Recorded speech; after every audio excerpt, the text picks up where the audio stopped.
అందరికీ నమస్కారం అండి. స్వాగతం, సుస్వాగతం మన ఛానల్‌కి. ఈరోజు వీడియోలో ఈ 2026 సంవత్సరంలో రెండవ సంపూర్ణ సూర్యగ్రహణం అనేది ఆగస్టులో ఎప్పుడు సంభవించబోతుంది?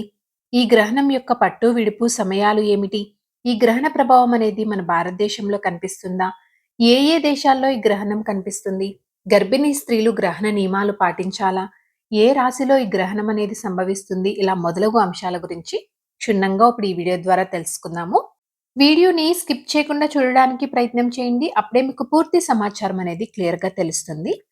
2026 సంవత్సరంలో 2 సూర్యగ్రహణాలనేవి మనకి ఉన్నాయండి. అందులో మొదటిది వచ్చేసి మనకి ఫిబ్రవరి 17న ఆల్రెడీ మనకి సూర్యగ్రహణం అనేది సంభవించింది.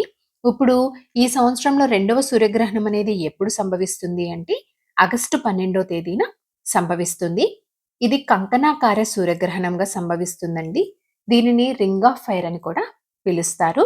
ఈ సూర్యగ్రహణం వచ్చేసి మనకి ఏ రాశిలో ఏర్పడుతుంది అంటే కర్కాటక రాశి ఆశ్లేష నక్షత్రంలో ఏర్పడుతుంది. భారత కాలమాన ప్రకారం చూసుకుంటే కనుక ఈ గ్రహణం మనకి ఆగస్టు 12వ తేదీ రాత్రి వేళ సమయంలో సంభవిస్తుందండి. ఈ గ్రహణం యొక్క పట్టు విడుపు సమయాలు చూసుకుంటే రాత్రి 9 గంటల 4 నిమిషంల నుంచి ప్రారంభమయ్యి ఉదయం వేళ అంటే తెల్లవారుజామున 4 గంటల 25 నిమిషములతోటి ఈ గ్రహణం అనేది ముగుస్తుంది. ఈ సూర్యగ్రహణము ప్రధాన దశ వచ్చేసి మనకి 6 నిమిషాల 23 సెకన్ల పాటు ఉంటుందండి. అందువల్ల దీనిని సుదీర్ఘకాల సూర్యగ్రహణంగా ఈ గ్రహణాన్ని పరిగణిస్తారు. ఈ గ్రహణం సంభవించేటువంటి సమయము చూసుకుంటే కనుక మన భారత కాలమాన ప్రకారం చూసుకుంటే రాత్రి వేళల్లో ఈ గ్రహణం అనేది సంభవిస్తుంది కనుక మనకి ఈ గ్రహణం అనేది భారతదేశంలో కనిపిస్తుందా అంటే రాత్రి వేళ కాబట్టి ఈ సూర్యగ్రహణం అనేది మన భారతదేశంలో కనిపించదండి. కాబట్టి ఎలాంటి సూతకాల నియమాలని మన భారతదేశంలో నివసించేటువంటి ప్రజలు పాటించాల్సినటువంటి అవసరం లేదు.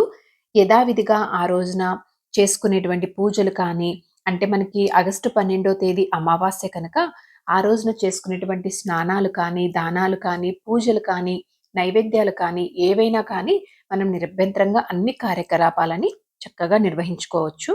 అయితే ఈ గ్రహణము ఏ ఏ దేశాల్లో కనిపిస్తుంది అంటే కనుక 2026 ఆగస్టు 12న సంభవించేటువంటి సంపూర్ణ సూర్యగ్రహణం కనిపించేటువంటి దేశాలు వచ్చేసి గ్రీన్లాండ్, ఐస్లాండ్, ఉత్తర రష్యా, అట్లాంటిక్ మహాసముద్రం, స్పెయిన్ మరియు పోర్చుగల్‌లోని ఒక చిన్న ప్రాంతంలో కనిపించే అవకాశం ఉందని భావిస్తున్నారు. ఈ గ్రహణము ఎక్కడైతే కనిపిస్తుందో అక్కడ నివసించేటువంటి మన భారతదేశ ప్రజలైతే ఎవరైతే ఉన్నారో అక్కడ ఉన్న గర్భిణీ స్త్రీలు మాత్రం తప్పకుండా గ్రహణ నియమాలని సూతకాలంని పాటించాలి. ఈ గ్రహణం వచ్చేసి మన భారతదేశంలో కనిపించదు కనుక గర్భిణీ స్త్రీలు సూతకాల నియమాలని అలాగే గ్రహణ నియమాలని పాటించాల్సినటువంటి అవసరం లేదు. అయితే అసలు గర్భిణీ స్త్రీలు గ్రహణ సమయంలో తీసుకోవాల్సినటువంటి జాగ్రత్తలు ఏమిటో నెక్స్ట్ వీడియోలో తెలియజేస్తానండి. సో ఇదండి ఈరోజు వీడియో. ఈ వీడియో మీకు తప్పకుండా ఎంతో కొంత ఉపయోగపడుద్దని అనుకుంటున్నాను. ఇంకొక యూస్ఫుల్ వీడియో తోటి మిమ్మల్ని మళ్ళీ కలుస్తాను. ధన్యవాదములు. సర్వేజన సుఖినో భవంతు. జై శ్రీమన్నారాయణ.